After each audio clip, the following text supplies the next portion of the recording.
এগুলো সব সাইকেল বেচার জন্য রাখা হয়েছে।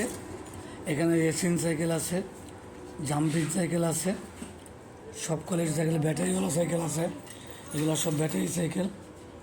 এই যে ছোটো বাচ্চাদের সাইকেল আছে। স্কুটি মেরামত করা হয় এবং যাবতীয় সাইকেল মেরামত করা হয়।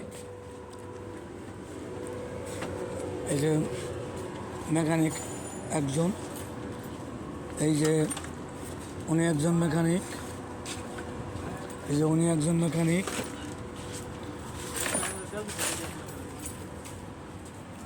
এখানে স্পেয়ার পার্টস সহ যাবতীয় সব কিছু পাওয়া যায় এবং সুদক্ষ কারিগর দ্বারা সব কিছু স্কুটার, ই বাইক সার্ভিস করা হয়।